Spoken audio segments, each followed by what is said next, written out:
Bismillahirrahmanirrahim. Assalamualaikum warahmatullahi wabarakatuh. Alhamdulillahirabbil alamin. Assalatu wassalamu ala asrafil anbiya'i wal mursalin Sayyidina Muhammadin wa ala alihi wa sahbihi ajmain, amma ba'du. Para pemirsa dan sahabat subscribe yang dirahmati Allah Subhanahu wa taala, ada 3 alasan mengapa Nabi Isa dipilih oleh Allah untuk membinasakan Dajjal. Namun sebelum saya lanjut, dengan penuh kerendahan hati saya ingin mengajak kepada Anda semua untuk terus mendukung channel yang kecil ini dengan cara menekan tombol subscribe dan nyalakan tombol loncengnya. Jika video ini bermanfaat bagi Anda, silahkan like dan share video ini. Dan bagi Anda yang sudah menekan tombol subscribe-nya, saya ucapkan terima kasih. Semoga Allah Subhanahu wa taala membalas kebaikan Anda dan segera mengabulkan apa yang menjadi hajat dan keinginan Anda. Amin amin ya mujibas sa'ilin. Baiklah para pemirsa dan sahabat subscribe yang dirahmati Allah Subhanahu wa taala, alasan yang pertama yaitu Allah ingin menunjukkan kebenaran agama Islam. Nabi Isa alaihissalam kembali turun ke bumi untuk menegaskan kebenaran ajaran Nabi Muhammad sallallahu alaihi wasallam. Saat itu banyak umat Nabi Isa alaihissalam yang tidak meyakini ajaran Rasulullah. Padahal Nabi Isa sendiri merupakan pengikut dari Rasulullah sallallahu alaihi wasallam.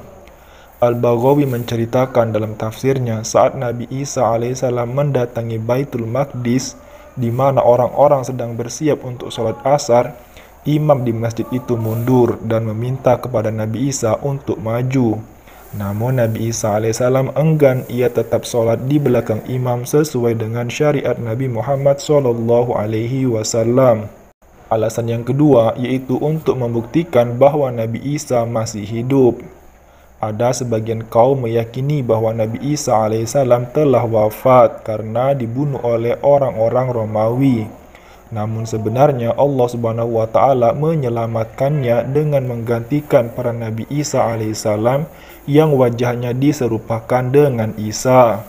Sedangkan Nabi Isa sendiri oleh Allah Subhanahu wa taala diangkat ke langit. Dan karena ucapan mereka, sesungguhnya kami telah membunuh Al-Masih Isa putra Maryam Rasul Allah. Padahal mereka tidak membunuhnya dan tidak pula menyalibnya. Tetapi yang mereka bunuh ialah orang yang diserupakan dengan Nabi Isa.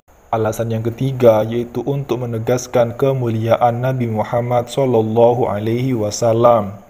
Selain itu, banyak yang beranggapan bahwa Nabi Isa alaihissalam lebih mulia daripada Rasulullah sallallahu alaihi wasallam karena banyaknya mukjizat yang diberikan oleh Allah kepada Nabi Isa.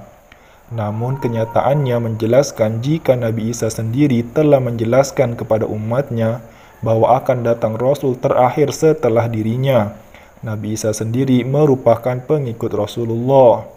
Bentuk penghormatan kepada Rasulullah adalah kabar yang diberikan Nabi Isa alaihissalam mengenai Nabi Muhammad sebagai penyempurna ajaran yang telah ia sampaikan pada umatnya.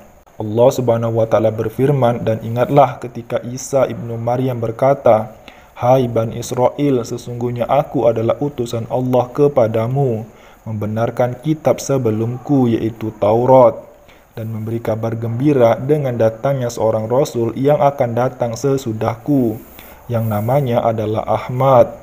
Maka tak kala Rasul itu datang kepada mereka dengan membawa bukti-bukti yang nyata, maka mereka berkata, "Ini adalah sihir yang nyata." Quran Surat As-Saff ayat 6.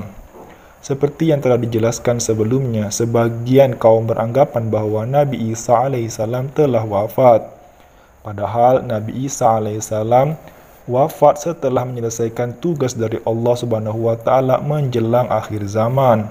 Nafas Nabi Isa tidaklah bisa tercium oleh orang-orang pengikut Dajjal, dan Nabi Isa akan mencari serta membunuh Dajjal di pintu Lut.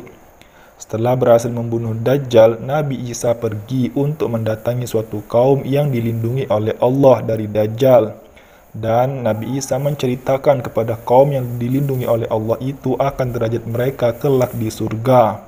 Kemunculan Nabi Isa di bumi adalah sebagai pemimpin umat manusia ke jalan yang benar. Ia akan muncul kedua kalinya sebagai pengikut Nabi Muhammad SAW. Hal ini telah dijelaskan dalam hadis Nabi, yaitu setelah berhasil membunuh Dajjal, Isa akan pergi ke Al-Quds dan dia akan sholat di belakang seorang imam muslim.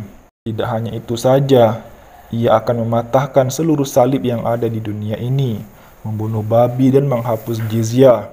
Nabi Isa alaihissalam sendiri akan wafat seperti layaknya manusia. Kematiannya akan tiba setelah beliau menyelesaikan tugasnya, yaitu untuk membunuh Dajjal dan menegakkan keadilan bersama umat Islam di seluruh dunia. Beliau tinggal di bumi selama 40 tahun. Kemudian Allah Subhanahu wa taala mewafatkannya dan jasadnya disolati oleh kaum muslimin. Hadis riwayat Abu Daud dan Ibnu Hibban. Demikianlah, semoga video kali ini bermanfaat bagi sahabatku semua, manfaat di dunia maupun di akhirat. Wabillahi taufiq wal hidayah. Assalamualaikum warahmatullahi wabarakatuh.